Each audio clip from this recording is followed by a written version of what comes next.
Good morning, everyone. My name is Anne Dixon. I'm the Director of the Chief Executives Forum, and I'm delighted to welcome you all to today's event. Our chair, David Stirling, had hoped to join us today, but he was subsequently invited to an engagement in Windsor Castle, which he was unable to reschedule. He does want to convey his congratulations to the Northern Ireland Audit Office and the Strategic Investment Board on the production of this publication, which will undoubtedly be helpful in working towards increased collaboration and consistency across local government and the wider public sector in this vital issue of asset management. So you will all have received a copy of the guide this morning by email.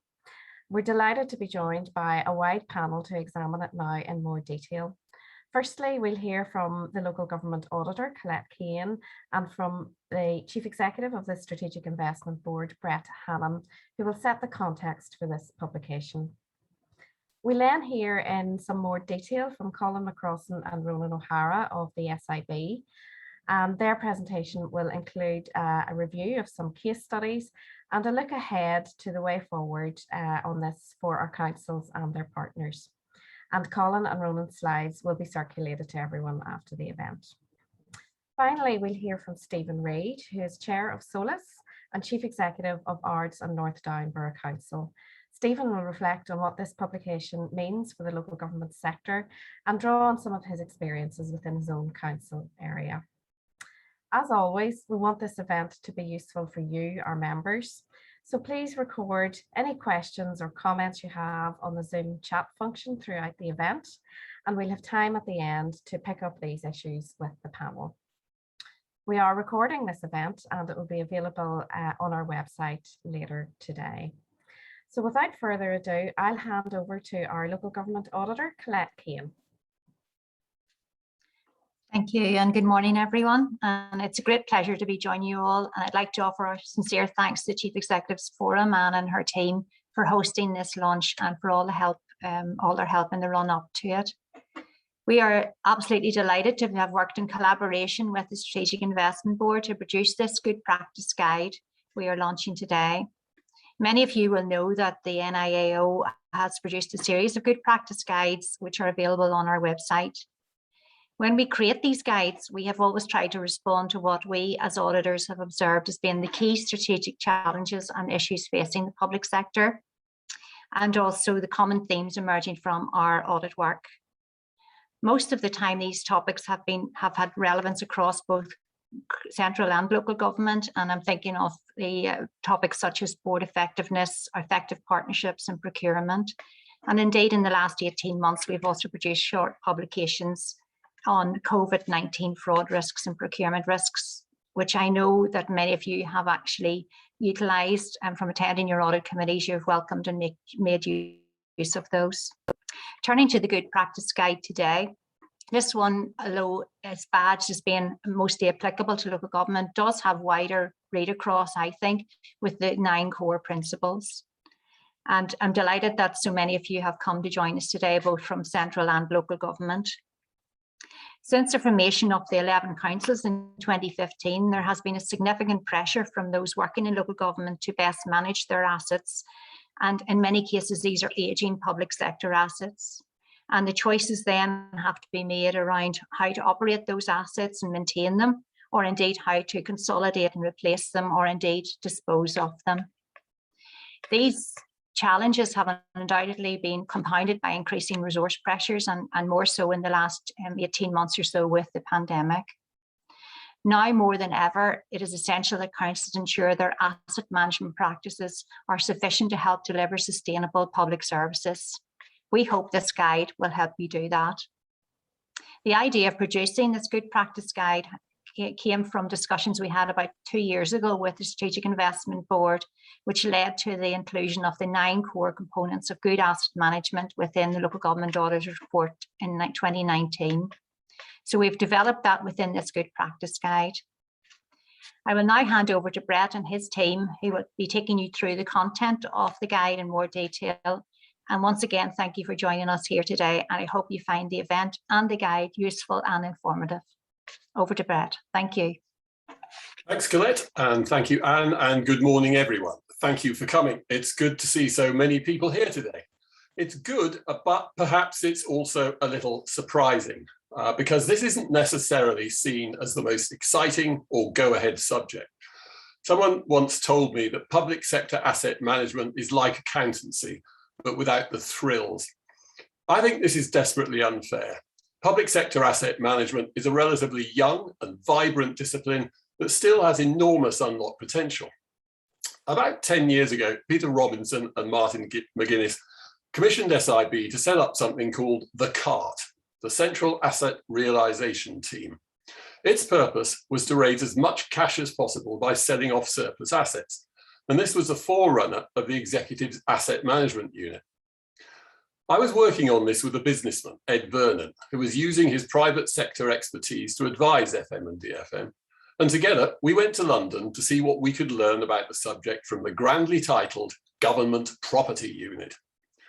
We eventually tracked this down to a tiny cubby hole in a distant part of the Department of Transport, somewhere on the far reaches of Victoria.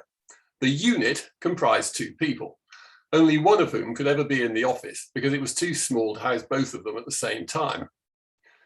Ed and I came away from the GPU briefing far from convinced that this pair could achieve anything. However, we were wrong. And not long afterwards, the tectonic plates of Whitehall started to move, slowly at first, but then with an accelerating pace.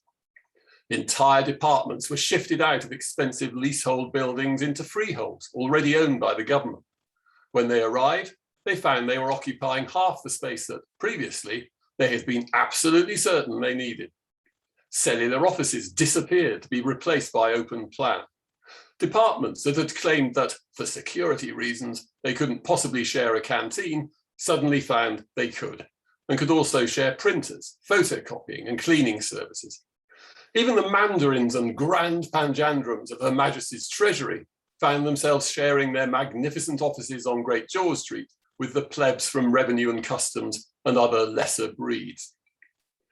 This approach delivered many millions of pounds in cash releasing efficiencies and provided a template that the Asset Management Unit followed here.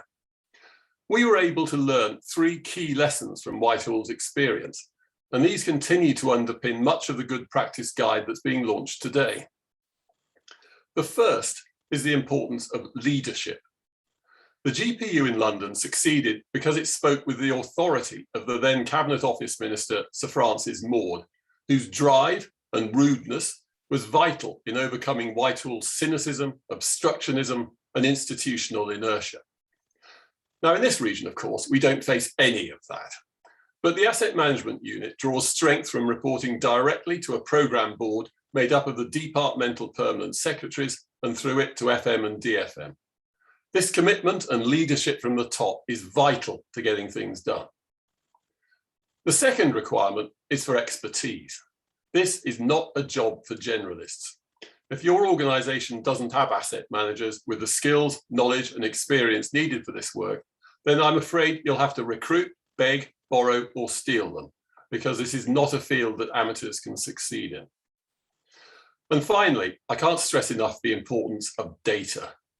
As managers, we have to ask ourselves, do we have comprehensive, up-to-date and accurate information on all our assets? Do we know where they are, what they're used for, who uses them, how much they cost, how big they are, what condition they're in? If we can't answer all these questions and many others, then we won't be able to take well-informed decisions and we won't be able to take a strategic approach to managing assets. If you don't already have one, then establishing an asset register that meets modern standards can be a major undertaking, but it has to be done. There'll be a number of 3-part takeaways this morning, and these are mine: leadership, expertise, and data. I'd like to finish by thanking Colette and her colleagues for the fruitful and supportive working relationship that led to the production of this guide. I think it's a great introduction to the subject. Everyone can learn something from it, and I commend it to you. Now it's time to finish the war stories and focus on the guide. So I'm going to hand over to my colleague, Ronan O'Hara, who's going to talk about it in much more detail. Ronan. Thank you, Brett, and thank you, Colette. Good morning, everybody. My name is Ronan O'Hara, and along with my colleague, Colin McCrossan, we're now going to provide you with an introduction and an overview to a new Northern Ireland Audit Office Good Practice Guide entitled Strategic Approach to the Use of Public Sector Assets. I will begin by describing the structure, the content, the basis on which the guide was prepared. Colin will then talk you through the application of the guide, drawing on a local example. And then finally, we're going to hear from the citizens of Northern Ireland and a number of visitors to Northern Ireland, and we'll hear what they have to say about good public sector asset management. In introducing this guide, there are a couple of points I should highlight. Firstly, it is a collaboration between the Northern Ireland Audit Office and SIB, and the Northern Ireland Audit Office is advocating the approach described within the guide. Second, it is based on the real-world experience of SIB over the last 10 years, working with our local and central government partners. Thirdly, it benefits from the input of an expert panel comprising of practitioners drawn from across the UK. And then fourthly, while it focuses on local government assets, it can be applied to all public sector land and property holdings. So, what do we mean when we say a strategic approach to the use of public sector assets? Well, we really mean a good, modern, proactive approach that is based on public sector asset management. I also hear you say, what do you mean, Ronan, when you say public sector asset management? Well, the reality is there are many definitions out there, from SIPFA to RICS to PAS 55. Within the new guidance note, we have, however, drawn from the ISO 55000 framework, which is an international standard. It defines asset management as the coordinated activity of an organization to realize value, both monetary and non-monetary, from assets. And it promotes the concept of managing assets to add value to the core business of an organization by, among other things, systematically translating the core objectives of an organization into a documented plan for the assets. So what's the aim behind this new guide? Well, it's designed to encourage collaboration and consistency in terms of asset planning, asset utilization, and asset investment across the public sector in Northern Ireland. And you might also ask, why would the Northern Ireland Audit Office and SIB wish to bring forward such a document at this point in time? The reality is organizational goals and objectives across the public sector are beginning to shift and evolve in response to matters such as the insights arising from the community planning process, the challenge that has been faced by our urban centres, the need for a post-pandemic recovery, the move towards new ways of working, and of course, the need to balance social, environmental, and economic considerations. As we face into these issues, it is important to remember that alongside our public sector block grant and our public sector staff, our public sector land and property holdings are the next most significant resource at our disposal in terms of responding to the challenges and opportunities that lie ahead. Local government in Northern Ireland now owns and manages land and property assets worth in excess of £2.7 billion. That's why we've chosen now to bring forward this guide. In short, good public sector asset management will help us to use our public sector assets better in responding to the challenges and opportunities that lie ahead. Now, I mentioned earlier that the guide draws on the experience of the asset management unit. And if we look back over our experience of the last 10 years, we can see that our efforts to support government broadly fell into three categories: creating strategic context, creating governance, and developing asset management capability.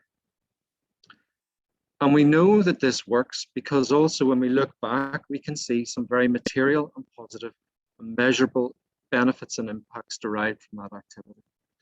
And in particular, we can see that in the period up to 2020, annual recurring revenue resource efficiencies of circa 80 million were achieved. Capital receipts through divestment to the value of circa 220 million have been achieved, freeing up monies, allowing them to be recycled back into the system of government. And then finally, Invest to Save initiatives valued up to 120 million, delivering circa 12 million per annum recurring revenue efficiencies have also been delivered. This approach and this thinking has naturally informed the way in which we decided to approach the guide and the way in which it's structured and prepared. It's based around 3 themes and 9 principles. Theme 1 is about establishing the context for delivery, and that focuses on the role of the asset management strategy and the asset management plan. This is very much about the why, the what, the how, and the when. Theme 3 considers governance to support delivery, and that considers policy, leadership, multidisciplinary thinking, and the importance of a challenge function. And that's about creating the conditions to deliver asset management. And then finally, theme 3 is about developing asset management capability, and that unashamedly looks at data and asset information, and it focuses on the asset register, benchmarking, performance management, risk management, and that's about providing the tools to deliver asset management. I'll now take you through a little bit more detail on each of the themes. So theme 1, establishing the context for delivery. When you read the guide, you'll see this graphic contained within it. And this is essentially a framework for delivering asset management within local government. And it starts at the very top by considering why is action needed. And it draws from the community planning process, the corporate plan, and the likes of PFG and ISNA. That then flows down into the generation of an asset management strategy. And that strategy is a response that considers what needs to change. And then that again naturally flows down into an underpinning asset management plan that describes how and when change needs to happen. Ultimately, this culminates in a set of asset interventions, which classically take the form of divestment, retention, investment, or improvement. And what you'll also see in this schematic is, to the right-hand side, the role of data and information in informing this process. If we look to Scotland, we can see that they have taken things slightly further, and you'll also see this diagram contained within the guide. And this talks to the importance of prioritising investment. And in Scotland, when government sees or identifies a changing or a new and emerging need for an asset, the first thing that they do is they consider whether or not that need can be serviced or met by maximising the use of existing assets. And if that's not possible, they then retreat to considering whether or not it's possible to repurpose or co-locate with others in order to service that need. And then, and only then, do they default to the process of developing a new building. I think that's quite interesting in terms of illustrating the change of emphasis within Scotland towards adaptive reuse, co-location, the need to improve utilisation levels, and of course, recycling assets. Moving on to theme 2, governance to support delivery. This theme considers policies, a multidisciplinary approach, a challenge function, and of course, leadership. And it's all about creating the conditions for delivery. And in particular, I'm going to just talk for a moment on the role of leadership in the asset management champion. This champion or this individual is typically a property professional at a senior level or an executive level, and they are working across traditional boundaries. They are bringing together functions such as regeneration, leisure, administrative support, planning function, the capital investment function, the support of the finance colleagues, and of course the asset management function. And they are challenging the status quo. They are seeking to identify opportunities, they are seeking to create value, and they're seeking to mitigate risk. And within the guide, you'll see a more detailed case study on this based on Queen's University Belfast. Finally, moving on to theme 3. This is about developing asset management capability. It's about having the tools to do the job.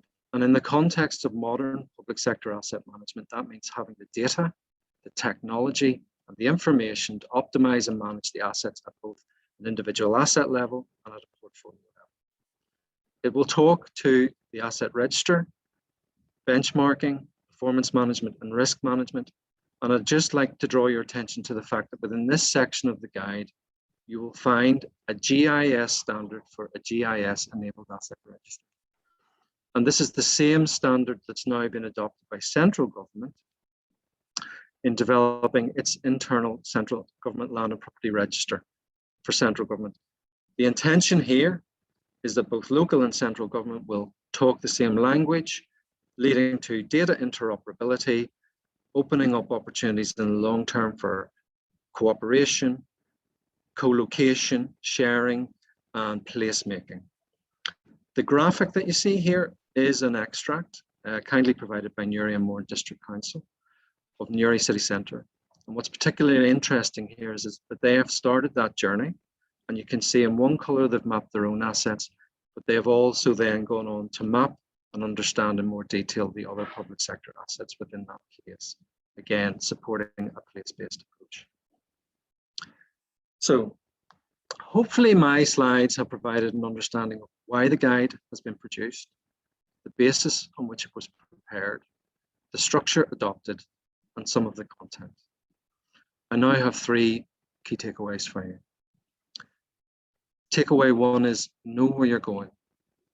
Adopt a strategic framework, work through it systematically, develop a strategy and a plan that is based on fact and evidence.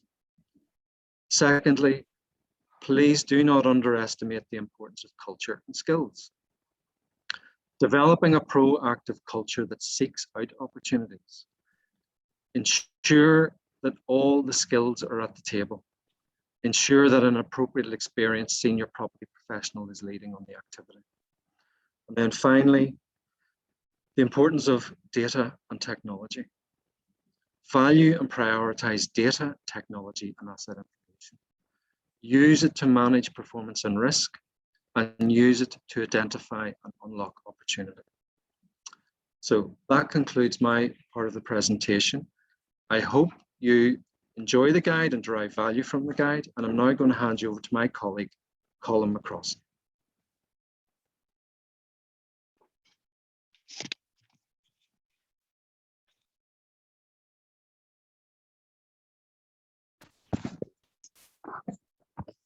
Good morning, folks. I would like to now demonstrate how the above themes can be applied in reality, and specifically how this has been done so in even the smallest and most concise context. If I can just get the slides to move on.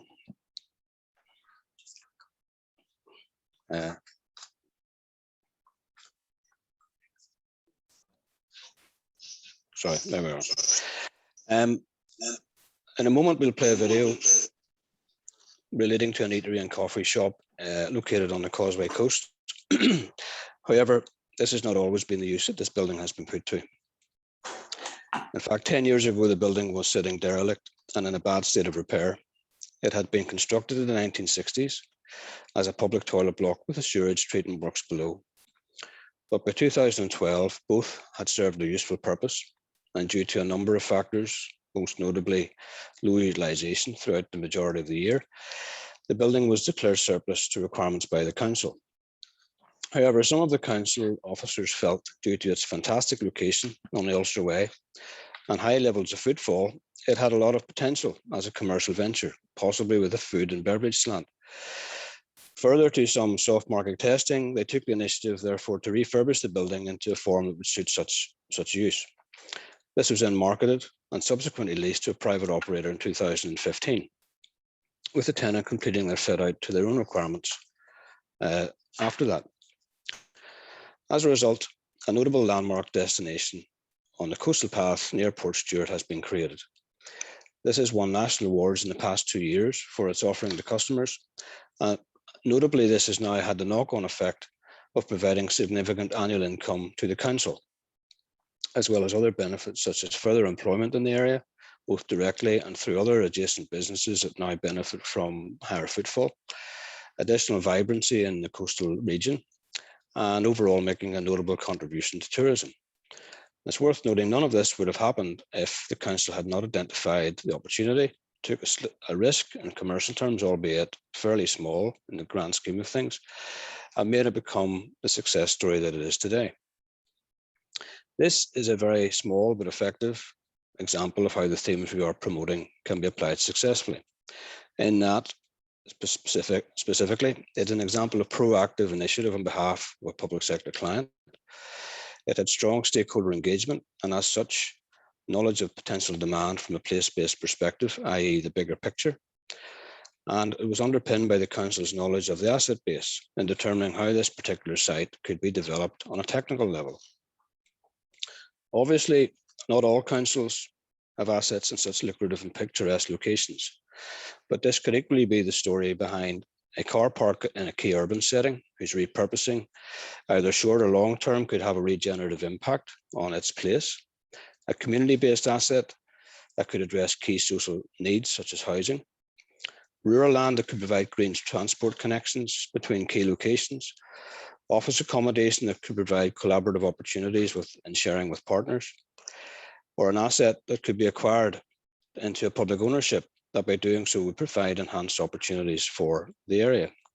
Or even better, a collection of adjacent public sector sites that could collaborate to provide a range of community and commercial opportunities.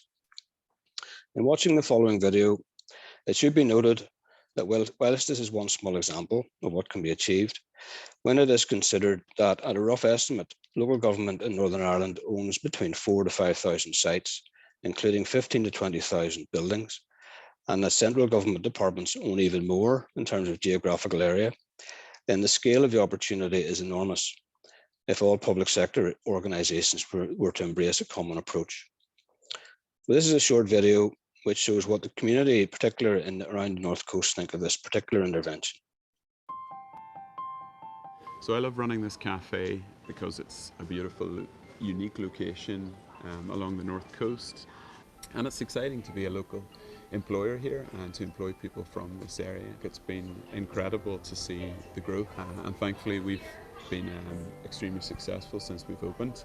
We're also really fortunate to have a car park beside us, so it's extremely easy for people to access and to use the cafe. And we were also able to add this outside area here. That's been a really popular kind of addition to the cafe. The key challenges were legislation in terms of planning and guidance on how do we actually realise an asset with the change of use. That had maximum impact in terms of employment, the economy and tourism. We do have future projects in the pipeline. We have several that's up and coming for 2022. We would immensely benefit from the use of the Good Practice Guide in terms of the utilisation for asset realisation moving forward. I looked at the website and saw their values and what they enjoyed about life. I love this place. I love it for a little bit of a lunch or even just a morning coffee with a book. You might be working for 10 minutes and then have a chat with someone for 10 minutes and then the cycle repeats and it's great. So I knew the first one in Korean. Being able to come and be that close to the water is fantastic. So I'm a regular customer. If I have any work that I can do outside of the office, I come here with a laptop. From the one opening in Coleraine, then we spotted this one down in Portstewart, and of course really love it here because you're right by the sea. You still get the great coffee. When I'm back home from living in London, I always come to Lost and Found at least once, if not about 3 or 4 times while I'm here. Today I'm here with my brother and my mum. The last time I was here with my husband and my goddaughter. So yeah, bring everyone along. I discovered when I came for a walk one evening. I like the food. I like the people. So we are visiting one of our friends from Tyrone, and she's been here a lot with her friends, so she brought us here today. I love the cakes. I'm a big fan of cake and it's got a really good cake. This is the first time in Ireland since Rosa was about 6 months, so it's been 3 years since we've been over here. I did know it was a toilet block and I'm really intrigued. Like, I'd love to be able to see pictures of what it looked like before, because now it's so beautiful you wouldn't believe that it was a toilet block. Yeah, I did. I grew up in Portstewart, so I remember the pretty dingy looking building this used to be. Much better in its current guise than it was back then. I did know it used to be a toilet block, but I think I'd forgotten that. Thanks for reminding me. It's definitely a good change. Well, I remember when it was a toilet block, and I'm really glad now it's a coffee shop. I didn't know that, wow. It's made a big transformation from a toilet block. Yes, I did know that, and I'm also thrilled personally that it's no longer a set of toilets and it is a nice cafe.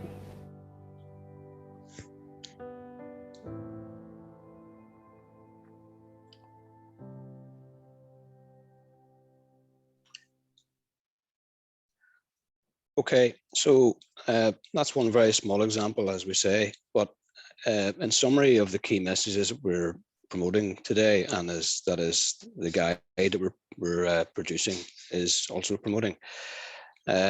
Firstly, with increasing and changing resource demands on the public sector, as we mentioned, including embracing our new ways of working, the need to balance our climate through a circular economy, particularly the need to determine the role that public sector assets can play in that agenda, plus the increasing need to use public sector assets to the greatest impact in facilitating regeneration of our towns and cities in the post-pandemic era.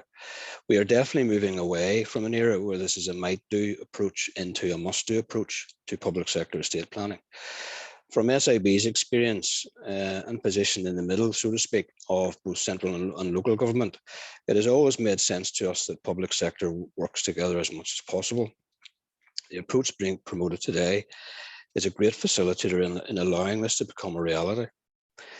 The other reason for doing it is also that we're not alone in steering this direction. It is completely in line with what other jurisdictions are doing across the UK and Europe. Secondly, whilst relating to land and property, it's ultimately about people and community. It may be a fairly dry subject, but developing capability around assets, whilst it may seem fairly dry process, actually leads to a much more effective public sector estate, which then leads to better services for citizens. So they basically see that we have our act together as a public sector. A multidisciplinary approach, whilst initially difficult and somewhat challenging to set up, facilitates collaboration within councils, but also across local government and wider public sector partners by providing platforms to take forward collaborative opportunities into reality, which is sometimes often the big problem. Thirdly, small investments can have a big impact.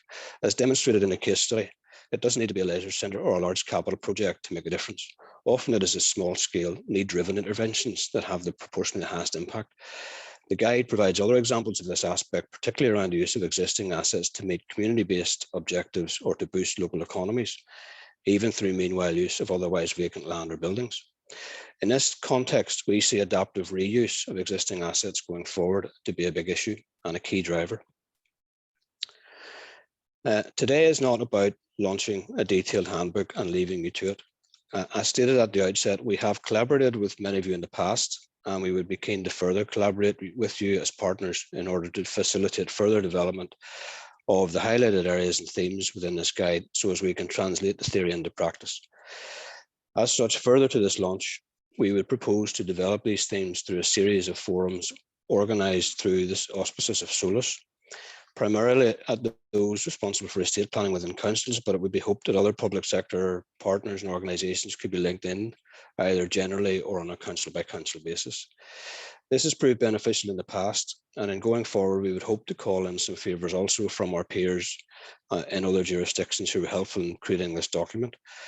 And these sessions will focus on such areas as exploring alternative delivery vehicles, how to make the best use of collaboration opportunities across councils and other public sector partners, sharing best practice from other successful initiatives, both locally and across the UK and Ireland, public sector asset practices and approaches in promoting a place-based approach to regeneration of our towns and cities.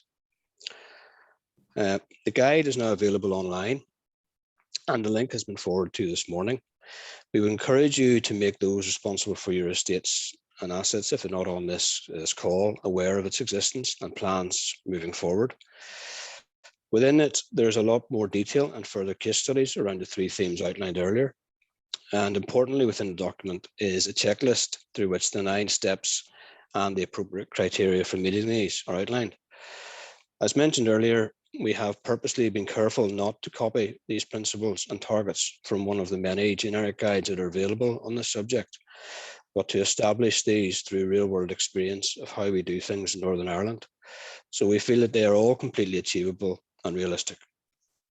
Indeed, we acknowledge that some organisations already have some of these in place, and in that way the guide can be used as a benchmark to establish where you are and how you fare. However, it has to be emphasised that this is not to be looked at like a project with an endpoint once all the principles are in place. It is about setting up machinery with which then to operate a process and the resultant outputs going forward. Finally, to say that Ronan and my contact details are on the screen for any follow-up queries after the event, and we're available for any questions at the end. There's also, if anybody wishes to contact us about contributing to any of the forums or workshops I mentioned earlier, please feel free to do so. I would now like to hand over to Stephen Reid, Chief Executive of Ards and North Down Borough Council and also Chair of Solus, to say a few words on behalf of the councils. Thank you, Colin, and colleagues as well for your earlier presentations. Hopefully you can hear me. So again, good morning, everyone, and grateful to the Chief Executives Forum for hosting this important event this morning, and also to Northern Ireland Audit Office and Strategic Investment Board for publishing and launching today a very important guide, which hopefully you will get time to look through now from today moving forward. So yes, I'm here with two hats. One is the Chair of Solus, the Chief Executives Group for the 11 councils, and also Chief Executive of Ards and North Down Borough Council. So I'm going to do this short commentary in two parts. One is I'm just going to reflect from a Solus perspective about how valuable this guide will be to support what is a critically important need to make the best use of our valuable assets in local government, and also set out that it's set out in an easy format, clearly setting out the drivers for change for the particular approach, which I hope you will agree once you've had a chance to look through it, and how that can deliver a more strategic and planned approach to, and looking at the case studies as well. Hopefully when you look through the document, you'll see some interesting case studies, and I would encourage you to contact the councils that have delivered some of these already and actually learn from that as well. And then I'll go on to explain a little bit more about how Ards and North Down have worked with the Strategic Investment Board over the last 4 years to develop some of these principles and let you know where we are on that journey further forward. So reflecting back on I wouldn't like to say new councils from 2015, but the genesis of some of this work clearly has been the post-RPA environment, where councils were coming together in 2, 3 or 4 councils even, getting the legacy estates all coming together and trying to make head of different policies, different approaches, different assets and strategic approaches as well. Suddenly competing local authorities were now being merged into one, and we're trying to find their way through how to best manage that. Also importantly, to drive efficiency, which is one of the key principles of RPA. So we had legacy estates. We also had transferred assets from central government, particularly car parks and new powers as well. But there was definitely a significant duplication of effort, different operating models and different service delivery approaches. And there was probably, fair to say, fairly little understanding of the value of the estate at that point, or what the drivers for change actually were. So it's taken some time to settle, but we now have the context of the community plan. The community plan is critical in that it is outcome focused, and it is a broader than council view, so the whole of government approach, and indeed trying to align those principles of new outcomes in a much more integrated way, so and much more collaborative. So over those first few years of bedding in the new local authorities, the community planning context was absolutely critical to frame this. And then, of course, the corporate planning process of each council was working its way through what its corporate objectives and priorities were to meet local needs for local citizens. And a change to approach, I think, to be much more integrated between local and central government. And as Colin said, a placemaking approach as well, very much, although the councils didn't receive the regeneration powers that they'd expected, the planning power and the need to support from particularly an economic development perspective, some key opportunities in their new corporate plans. So realizing the value of their assets was clearly important, but perhaps not the first thing that was being thought through. But now in that context of a community plan and a settled corporate plan, we feel that this is clearly the time for the attitude of the approaches of councils to focus much more on their assets themselves. So there's an appetite definitely to do things differently. We now had a scale and an opportunity perhaps to drive more efficiencies and a greater understanding of the opportunity to do this. We had significant assets which caused us troubles, such as often councils had 2, 3 or 4 sets of council office buildings, ageing leisure centres, often up to 40 years old. Different numbers of depots and so forth are located in the wrong places. And then, of course, you've got the example of the toilet block, where little small schemes like this are often forgotten about, but can actually be transformational in terms of citizen engagement and citizen outcomes. So the legacy strategies probably had been built on those former policies, perhaps not as engaged as they should have been. And particularly, as Brett said at the start, they lacked data. They lacked strong, clear asset registers and evidence that we could base our decision making on. So often decisions were being made just on the feeling of that particular issue that was in front of the members. So really the pressure was to think more collaboratively, also to think more innovatively as well, and to try to bring different thinking to the pitch. And that's, I think, what this guy does very well. So it creates a framework to bring forward actively managed approaches to council's assets and ensures that alignment to their community and corporate plans. And that will help deliver better value for money now and moving further forward.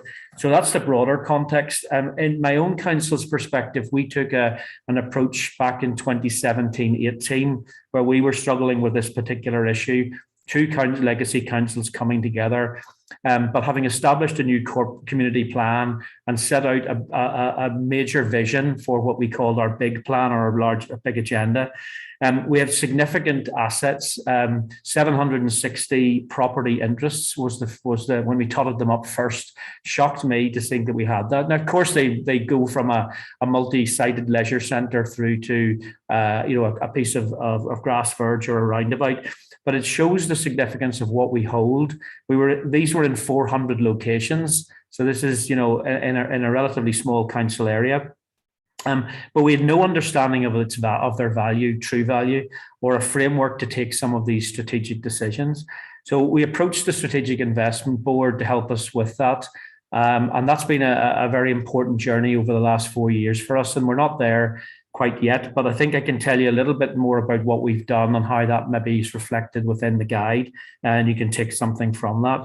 We wanted to create a different approach, so it was pan-council. So rather than assets sitting within a single asset and property function, and thought that's not my problem if you weren't in that area, it was to create a whole of council approach. So setting up a strong working group with driven by the asset and properties unit, but multidisciplinary. It needed to involve finance, legals, HR, assets and property, operational services, and getting that group together to start to allow for people that didn't have the experience of asset management to understand their contribution that they could make was really, really important.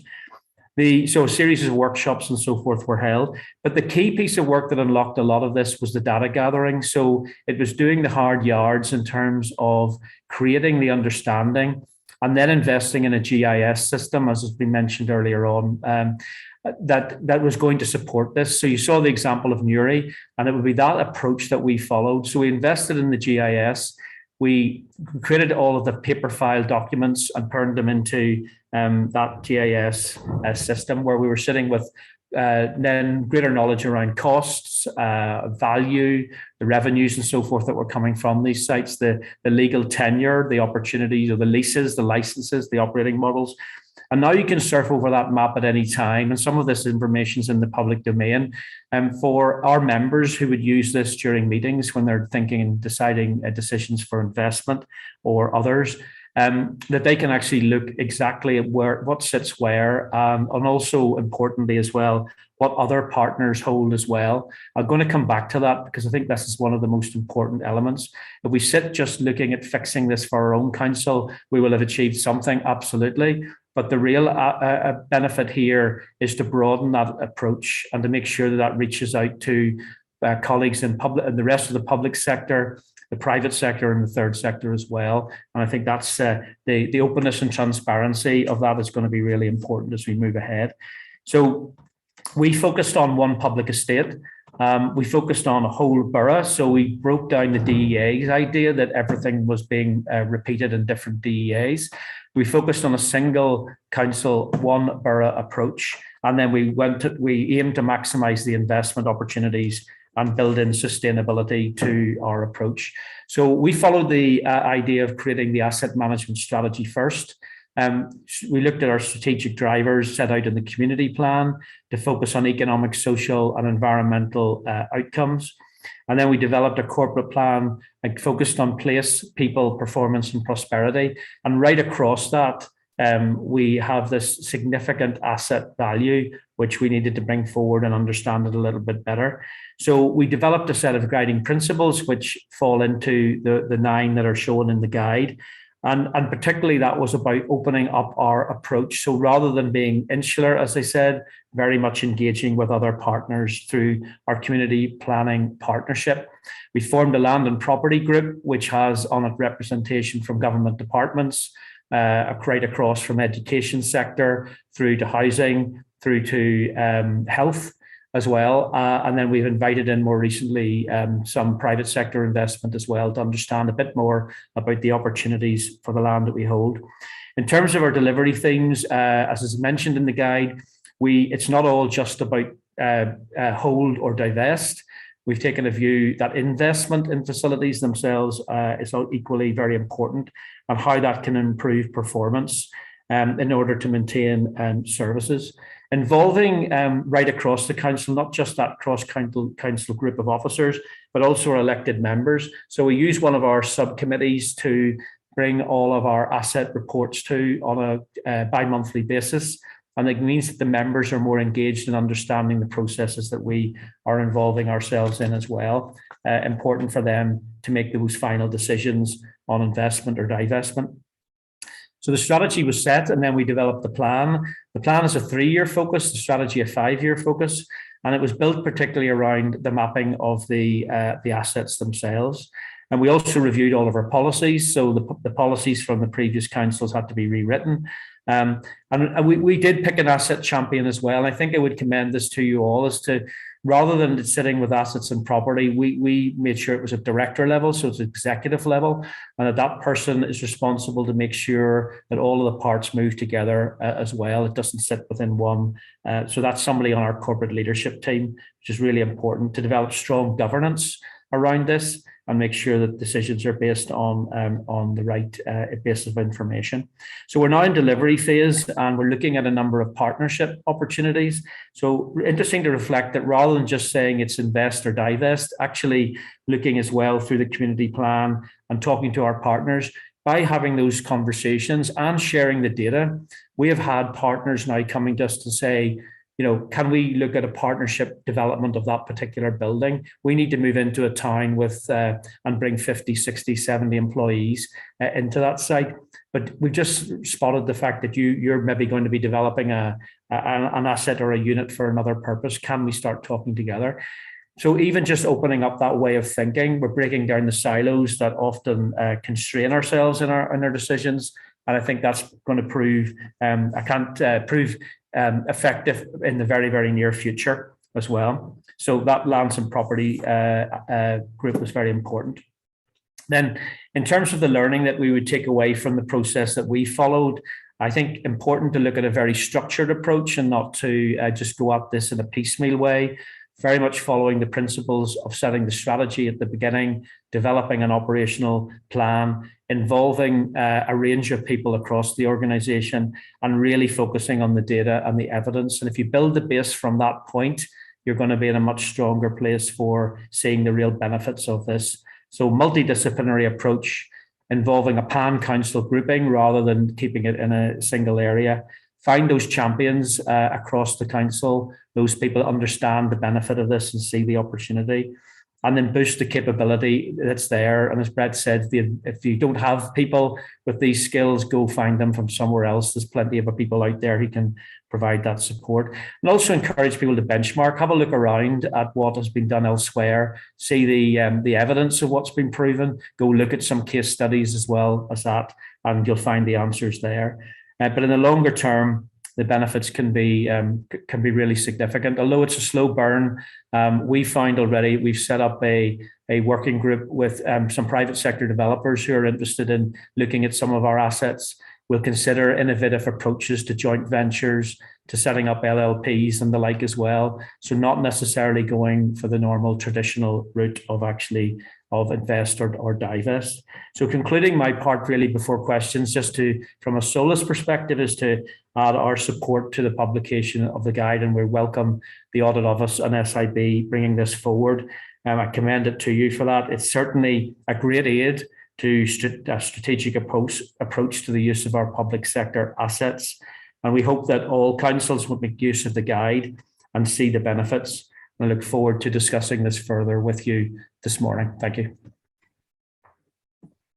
Thank you very much, Stephen, and thanks to all our panelists this morning for some really illuminating contributions, bringing the guide to life for all our benefit. So while our audience reflects on what they've heard this morning and thinks up any questions they'd like to put to any of the panelists, there's a couple I would like to put to the panel, and Stephen talked about investment there, and I think it's clear that the development of both local government land and buildings to meet future citizen requirements will take significant capital investment. Would any of the panelists like to reflect on how this should be funded going forward?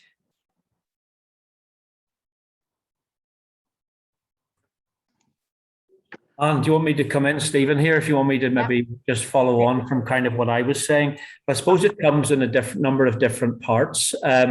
For us, essentially, you don't need anything at the start to consider this and to work it out how you need to do this. And the process is set out in the document well. So I think that's just getting together, getting the leadership of the organization to see, that's the political and executive leadership, to see the benefit of this, and that doesn't cost anything. I think we find that we find that the business case that we prepared for this was essentially self-financing, because the benefits you're going to gain from this in making these investments are going to see a significant return. So writing the strategy and the plan, involving people and so forth, is fairly much the first step, which you do within your own assets. But when you start to see the opportunities shown in a business case, it's straightforward. It's not one that you need to grab lots of funding from different sources. If you approach it the right way, I think that's the effective the approach that we have taken, and therefore it's not been a burden. We actually see it as an opportunity. We'll actually make a contribution to the council and its greater efficiency. Great, thank you, Stephen. That's probably quite a reassuring answer for all of us on the call. I think it was clear, particularly from the wonderful example that SIB showcased in the video, and I have to say I was slightly concerned that we might lose half of our audience after that video, as everyone rushed off to the North Coast to grab coffee in such a scenic location. But clearly collaboration with stakeholders is vital in this work, and I'm interested to hear, possibly from the panel and possibly from some of our guests here today, around good practice examples of improved collaboration with the stakeholders around adapting services offered to citizens, and how this affected the use of existing land or buildings. Anyone out there want to give us their position on that? Yeah, well, I can offer something into that, Anne.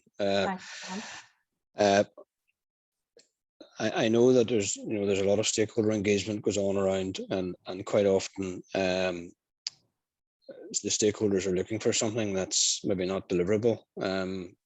because it's not within the control or the ownership of the public sector. And I think what we're promoting here is for the public sector to really utilise their own assets to the greatest effect, and maybe look more seriously at those, because they really look deeply at the potential of them. Now, to go back to your first question, it may require some additional investment, and we do know that there are, for instance, in Europe, they're going to release a massive amount of money all around the carbon agenda to try and encourage all landowners to keep and retain and reuse and repurpose things. So there should be opportunities to acquire more funding to repurpose assets in line with what the stakeholders are looking for. That may require some innovative thinking and things like bringing living accommodation into some of our towns and using some of our public sector assets for alternative uses, like living accommodation that would help other agendas, so that maybe doesn't answer the question, but it's sort of a combination of the two. Yeah, no, that's useful, and touches on the net carbon agenda, which I think everyone will be live to at the minute. Does anyone else want to come in? Ronan? Yeah. Will I maybe give you a few kind of real world examples? Because I think one of the things about collaboration is it can take so many forms. So, recent examples would include if we look at the approach that's been evolved around new ways of working in the administrative or central government state, the concept of, and it has been touched on by a number of talkers today, coming together, sharing space across and between organizations. That's one expression of collaboration. I think another very interesting expression would be the public land for housing efforts that were undertaken, where central government worked across a variety of public sector asset owners to see how those assets could be used differently to support policy objectives. And I think another example I think talks nicely to the fact that this is primarily aimed at the local government arena in the first instance is there's a fantastic piece of work underway in Armagh involving the council, the Armagh Observatory and Planetarium, the Royal School, and their desire to bring to life and into kind of productive use a large area of land within the city for a leisure village. And that involves complex land assembly, people working together, people working and compromising to deliver win-win outcomes. And I think in all of those examples, the thing that's common to them is they yield tangible outcomes with monetary and non-monetary value to society. And that plays back to the idea that at the end of the day, government's about serving public interest. So, and it's happening everywhere. That's the amazing thing. Great, thank you, Ronan. If I could maybe turn to Colette in the audit office. If councils develop land and building KPIs, will the audit office eventually want to compile and publish performance tables possibly within the annual report? Well, we all know our local government colleagues hate league tables, so I certainly wouldn't be jumping to do that. KPIs is a suggestion within the report, and it's a pretty good suggestion because, we all know the KPIs of any sort of focus the mind and sometimes drive behaviour. However, I think there's so much good in this report in terms of these principles, and Colin highlighted the checklist as well, which we obviously would encourage all councils to look at and see, what they need to do to comply with these principles. I think there's other ways of getting to the same result rather than just jumping for KPI straight away. And, I certainly think that some of the examples that Stephen talked about there are the way to go. I suppose from an audit point of view, what we're looking for is the improvement. We're looking for, you know, when we go into our normal annual audits, that we're not seeing the things that we've seen for the last 5-6 years around, you know, issues around, you know, not being able to prove ownership, things like that, asset registers not being complete, all of those sorts of basic stuff, and gathering that data is really the initial things we'd be looking for before I'd, you know, go to any sort of reporting around KPIs. So, you know, we want to see those, and I think there's really good tips and examples, and hopefully help within this report to help organize the councils to do that.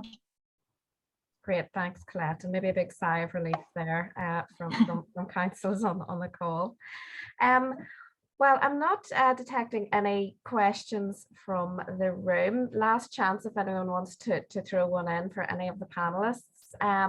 But before we wrap up, I'd be keen to go back to both Brett and Colette as the co-sponsors of this guide for some concluding reflections before we sign off. So Brett, if I could come to you first.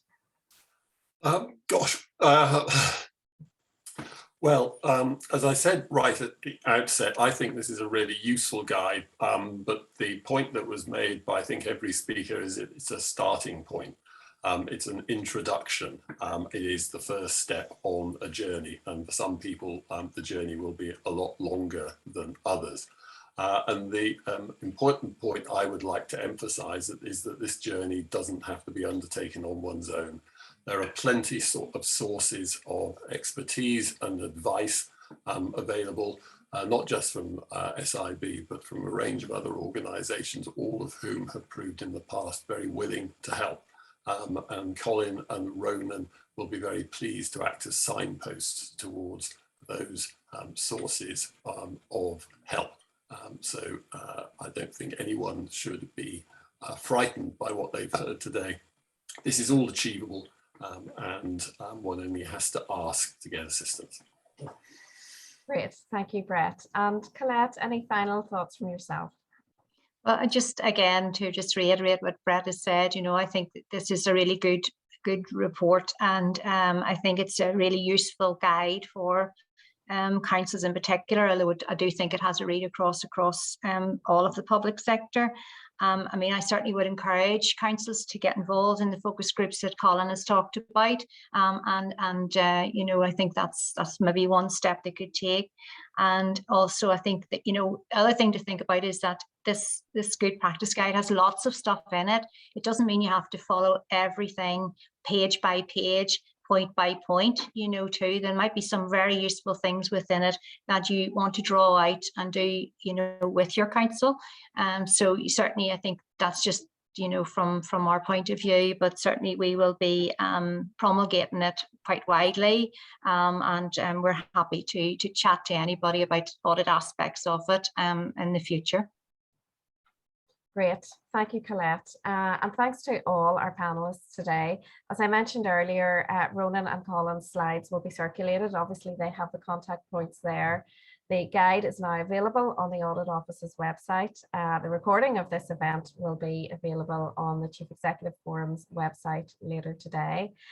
So thanks to everyone involved, and we will be putting it in the diary to possibly come back to this topic maybe in a year, 18 months time, see how everyone's finding it and reflect further on what else we can do to work together. So thanks everyone for the presentations and for being with us today. We look forward to seeing you soon. Thanks. Bye-bye.